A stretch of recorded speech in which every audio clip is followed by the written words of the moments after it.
Selamat pagi Bapak Ibu. Ya, ini saya cuma mau mengingatkan bahwa eh, kesempatan yang lalu saya bilang bahwa dalam pembahasannya ia menurunkan orang-orang yang berkuasa dari tahtanya dan meninggikan orang-orang rendah, kan?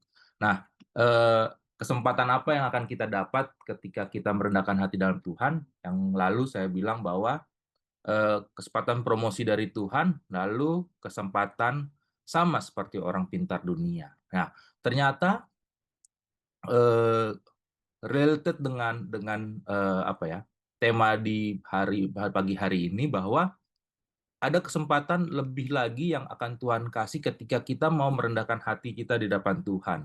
Hari Minggu kemarin kita udah mendengarkan khotbah daripada gembala kita tentang ini gitu, dan saya cuma mau mereview dan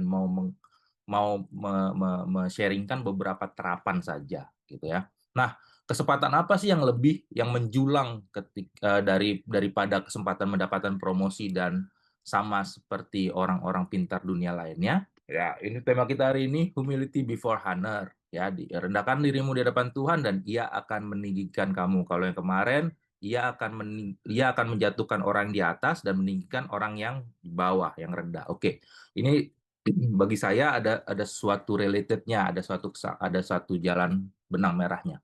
Oke, kita lihat ini juga udah dibahas beberapa hari yang lalu ya. Takut akan Tuhan adalah didikan hikmat dan kerendahan hati mendahului hormatan. Oke, lalu di Amsal 18 ayat 12, tinggi hati mendahului kehancuran dan tetapi kerendahan hati mendahului kehormatan ya. Menariknya adalah kerendahan hati mendahului kehormatan ya. Kerendahan hati sebelum kehormatan, artinya ini definisi saya, kalau misalnya Bapak Ibu ada yang kurang setuju nggak apa-apa, tapi ini definisi saya, bahwa saya mau sharingkan bahwa kerendahan hati mengakui keterbatasan kita agar kehormatan itu datang datang atas kebergantungan kita. Nah, ini ya, atas kebergantungan kita kepada Tuhan, bukan pada keangkuhan dan kebanggaan pribadi, ya. Jadi, ternyata menurut menurut hikmat yang dikasih ke saya gitu, bahwa kerendahan hati adalah keterbatasan diri kita, mengakui keterbatasan diri kita, Tuhan yang lebih kuasa daripada kita. Ya, bukan karena kepandaian kita, bukan karena kepintaran kita, bukan karena kecakapan kita gitu. Jadi, itu karena memang mengakui keterbatasan kita atas ketuhanannya gitu. Lalu kerendahan hati adalah sikap mengakui kemahakuasaan Tuhan serta menerima segala sesuatu sebagai anugerahnya. Jadi eh, saya nggak bilang eh, apa ya? Saya tidak akan bilang bahwa eh, kalau kita masih bersungut-sungut kita itu bukan rendah hati. Nggak akan bilang sih. Kenapa? Karena itu sebuah proses menuju kita kerendahan hati menurut saya. Jadi eh, kerendahan hati nggak bagi saya adalah bukan bukan bukan simsalabim gitu kan, simsalabim tiba-tiba rendah hati, tapi ada sebuah proses di mana kita dari, ya, mau saya katakan, ketika kita dari atas kesombongan terus keangkuhan, kita diproses proses proses kita boleh menjadi rendah hati. Dan bagi saya sendiri bahwa eh, rendah hati itu bukan, saya selalu bilang bahwa rendah hati itu bukan sebuah, apa ya, bukan sebuah pertarungan buat saya gitu kan, tapi rendah hati itu adalah sebuah sikap proses, ya kan. Makanya kalau misalnya boleh dicari sih, kalau saya itu bahwa temukan bahwa tidak ada, saya temukan rendah hati itu memiliki indikator, artinya tidak ada limit teratas, tidak ada limit terbawah gitu kan. ketika ketika kita ada di level 1, kita masih rendah hati gitu. Ketika kita ada di level 0, berarti kita tidak rendah hati. Itu nggak ada sih menurut saya. Jadi makanya saya bilang kerendahan yang kedua, saya bilang bahwa kerendahan hati adalah sikap mengakui kemahakuasaan Tuhan serta menerima segala sesuatu sebagai anugerahnya. Tuhan di atas, aku di bawah. Dulu kalau kita belajar tentang lahir baru tuh ada gambar bangku, ya kan? Pasti disuruh pilih di atas salib, di bawah gambar orang, atau di atas orang dan bangku, di bawah ada gambar salib gitu. Jadi itu tadi, Tuhan yang di atas dan aku yang di bawah. Aku dihormati karena Tuhan, gitu ya. Nah, ini menariknya nih. Dan ini adalah sebuah proses ya.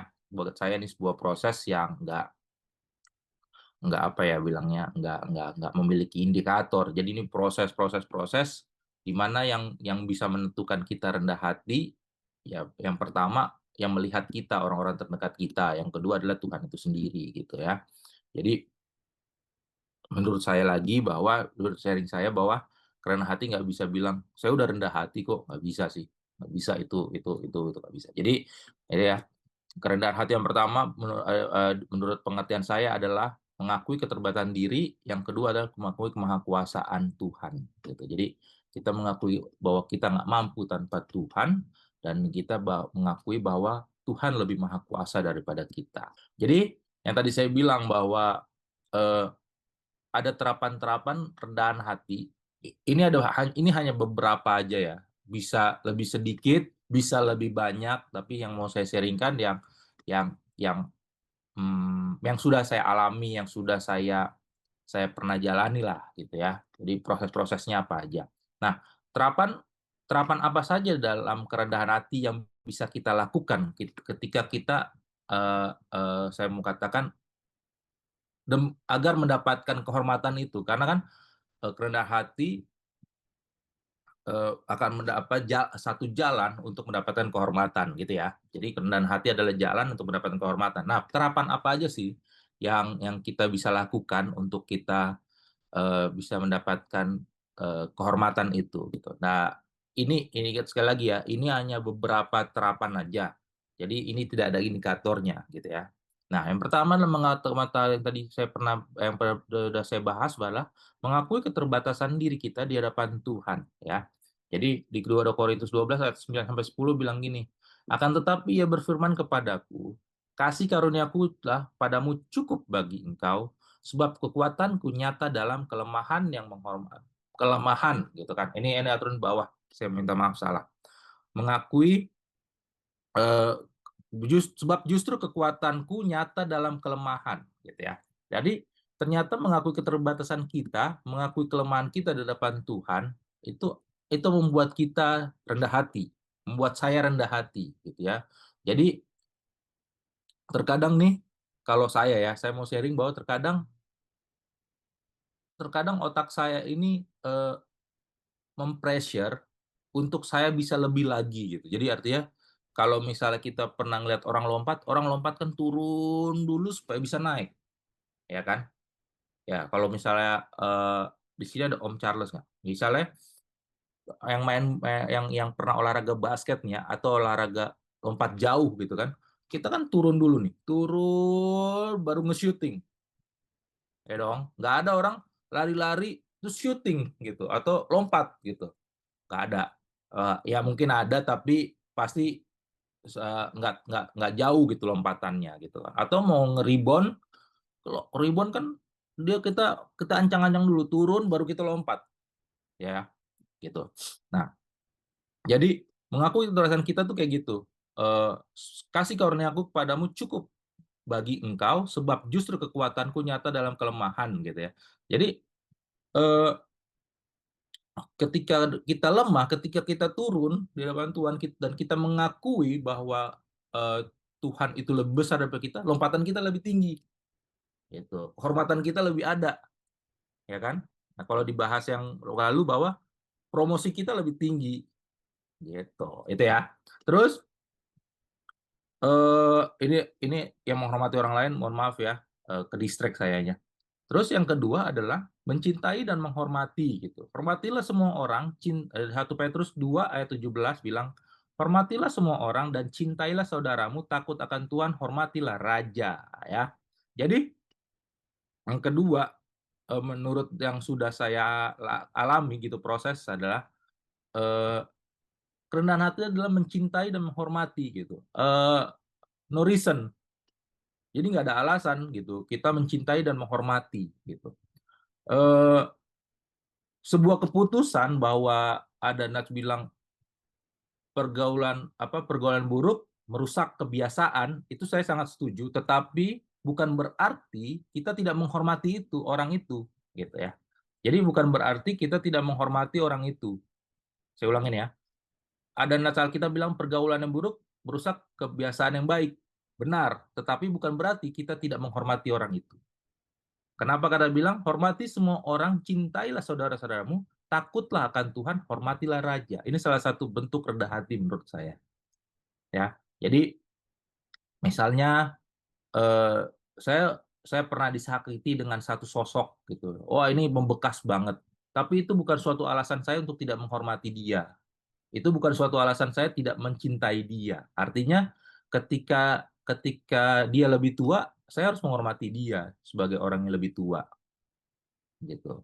Ya, oke. Terus ketika dia dia membutuhkan pertolongan gitu, ya saya harus mencintai dia akan seperti sama kita manusia, ya. Oke. Selanjutnya eh, bagaimana menerapkan rendah hati itu? Salah satu yang ketiga adalah mau belajar, gitu kan? Tegar tengkuk adalah sebuah kesombongan yang Tuhan udah pernah ceritakan bagaimana tegar tengkuknya bangsa Israel, ya, yang seharusnya sebentar dibuat Tuhan jadi lama, dan itu pun dia tetap nggak mau tunduk sama Tuhan, ya. Oke, dalam Roma 12 ayat 2, ini juga salah satu contoh ayat ya. Janganlah kamu menjadi serupa dengan dunia ini, tapi berubahlah oleh pembaharuan budimu. Ya, menarik nih. Dan sehingga kamu dapat membedakan mana kehendak Allah, apa yang baik, yang berkenan kepada Allah, dan yang sempurna. Gitu. Jadi saya mau baris bawahi perubahlah atas pembaharuan budimu. Jadi artinya kita mau belajar gitu.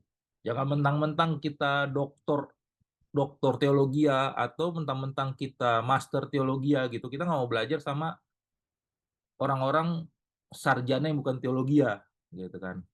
Karena kan tidak ada yang bilang bahwa title yang besar lebih lebih lebih luas rumahnya gitu kan. Lebih luas rumahnya daripada di surga, daripada title yang dibawa, kan nggak gitu kan. Atau orang-orang kayak misalnya master komunikasi gitu kayak saya gitu, nggak mau denger dengan orang-orang yang cuman sarjana ekonomi misalnya atau yang SMA gitu. Nggak bisa, kita harus tetap belajar karena kerendahan hati itu adalah sebuah pelajaran, jadi di mana kita mau belajar dengan kehidupan nyata, ya, kehidupan nyata itu saya mau bilang, kehidupan nyata. Jadi berubahlah oleh pembaruan budimu. Yang selanjutnya, yang keempat, yang pelajari adalah terapan untuk kita bisa rendah hati yang menjadi sebuah jalan adalah menuju kehormatan adalah menolong kepentingan orang lain, ya. Nah, menolong kepentingan orang lain ini memang kompleks. Dalam Amsal 14 ayat 31 bilang, siapa yang menindas orang lemah menghina penciptanya, tapi siapa yang menaruh belas kasihan kepada orang miskin memuliakan dia. Artinya bahwa kita nggak boleh menindas, kita harus menolong, gitu ya. Memang dalam hal menolong ini kompleks. Kompleksnya adalah bahwa kalau saya harus serve dulu, harus harus safety dulu kalau saya. Gitu. Kalau saya harus safety dulu untuk kita bisa menolong orang. Gitu. Ya, kalau saya ya, ini kompleks. Tapi saya mau bilang bahwa menolong kepentingan orang lain itu adalah salah satu bentuk daripada kerendahan hati. Walaupun orangnya itu, walaupun orangnya itu ngeselin, walaupun orangnya itu ngebetein gitu kan, tapi kita wajib menolong dia ketika kita bisa menolong dia. Ya, oke. Itu yang kelanjutnya adalah tunduk kepada otoritas. Ini maaf ya, agak banyak ya. Tunduk kepada otoritas. Nah, ini juga tunduk kepada otoritas. Roma 13 ayat 1-7. Tapi ini cuma ayat satunya. Tiap-tiap orang harus bertekuk lutut kepada pemerintah yang di atasnya. Sebab tidak ada pemerintah yang tidak berasal dari Allah dan pemerintah-pemerintah yang ada ditetapkan oleh Allah. Nah, ini bicara kalau pemerintah itu berbicara tentang otoritas, ya. Jadi gimana kita harus tunduk terhadap kakak rohani kita, mentor kita, pendeta kita, gembala kita, gitu ya. Kita harus tunduk atas dia, gitu. Kita nggak setuju dengan keputusan nggak apa-apa. Cuman kita tetap harus tunduk terhadap otoritas yang ada di atasnya. Kenapa? Karena dia adalah atasan kita. Begitu juga dengan kita, ketika kita punya atasan, ketika punya prajurit, gitu kan. Eh, prajurit itu pasti tunduk atas atas atas otoritas kita, gitu. Itu yang harus diterapkan. Bahkan ada ayatnya saya lupa bahwa ketika kita pemimpin, kita tunduk atas pemimpin, kita juga punya prajurit kata di Alkitab gitu ya. Saya lupa tuh ayatnya di mana. Oke. Jadi kita harus tunduk terhadap otoritas, itu salah satu kerendahan hati kita kalau kita mau mendapatkan jalan sebuah kehormatan gitu. Nah, selanjutnya ikhlas. Hakim-Hakim 9 ayat 16, maka sekarang jika kamu berlaku setia dan tulus ikhlas dengan nah ini Raja Abimelek ya, menjadi raja dan ia kamu berbuat yang baik kepada Reuba'al dan kepada keturunan dan jika kamu balas kepadanya seimbang dengan jasanya gitu. Jadi jika kamu berlaku setia dan turut ikhlas, nah, turut setia berlaku turut setia dan turut ikhlas dengan membuat Abimelek menjadi raja. Nah, ini sebuah proses. Jadi kalau Bapak Ibu, teman-teman belajar di ayat ini proses proses yang gimana siswatinya harus ikhlas membaca. Saya nggak bisa ngasih nats yang terlalu panjang. Itu nanti Bapak Ibu boleh baca ya di rumah dengan pribadi ya. Ini cerita di Alkitab di Hakim-Hakim tentang suatu proses bagaimana mendapatkan tujuan dengan ikhlas ya. Nanti itu baca aja. Membangun hubungan. Nah, ini lagi. Bagaimana kita supaya rendah hati gitu. Maksudnya terapan dalam kita rendah hati adalah membangun hubungan. Kenapa membangun hubungan? Karena kita makhluk sosial sehingga kita perlu sebuah hubungan. Hubungan di sini bukan bicara hubungan pribadi, lepas pribadi ya, tapi lebih pada semuanya. Ada hubungan intrapersonal, ada hubungan personal, ada hubungan kelompok, ada hubungan dengan massa gitu ya. Jadi hubungan di sini dibilang bahwa hubungan yang ya semua hubungan lah gitu ya. Dari 1 Timotius 5 ayat 6, engkau keras terhadap orang tua, janganlah engkau ini kurang janganlah engkau keras terhadap orang tua dan melainkan tegurlah dia sebagai bapa. Tegurlah orang-orang muda sebagai saudaramu. Ya, ini jelas bahwa bicara tentang hubungan, ya. Orang-orang tua itu dia adalah bapak kita. Semua orang tua di sini ya. Mungkin ada tingkapannya, mungkin ada yang bilang bahwa ya orang tua adalah kan dibagi juga dari beberapa segmen. Orang tua pribadi kita, orang tua mertua kita, ya terserah. Tapi dibilang bahwa tegurlah dia sebagai bapak gitu ya, orang tua. Lalu tegurlah orang-orang muda sebagai saudaramu. Jadi orang-orang muda tegurlah sebagai saudaramu gitu. Jangan anggap orang-orang muda itu anak bau kencur misalnya gitu ya. Karena di Alkitab juga bilang jangan seorang pun menganggap engkau rendah karena engkau muda gitu. Jadi ini namanya membangun sebuah hubungan ya. Membangun sebuah hubungan. Jadi membangun sebuah hubungan itu adalah suatu terapan daripada kerendahan hati itu sendiri. Nah, jadi Bapak Ibu, teman-teman sekalian, bahwa terapan-terapan inilah yang menurut saya bahwa sebuah proses di mana kita bisa mendapatkan kerendahan hati itu semua. Walaupun kerendahan hati tidak memiliki indikator, tapi terapan-terapan ini yang selalu kita hadapi dalam kita kerendahan hati kan. Kadang-kadang ada orang ngeselin gitu kan, itu kan memproses kerendahan hati kita di hadapan Tuhan. Dan Alkitab bilang bahwa kerendahan hati adalah sebuah jalan kehormatan. Nah, jadi kalau coba perhatiin deh, kalau Bapak Ibu dihormati, coba flashback aja gitu, bukannya narsis ya, flashback aja. Saya dihormati karena saya rendah hati atau karena saya kebisaan saya. Nah, flashback aja, bukannya narsis ya, gitu ya. Jadi itu sharing saya hari ini. Nah, di breakout room nanti boleh di-sharingkan kerendahan hati apa sih, penerapan apa sih yang sudah kita jalankan untuk mendapatkan kehormatan itu, atau jangan-jangan kita belum melakukan terapan-terapan rendah hati itu. Itu aja. Tuhan Yesus memberkati kita semua.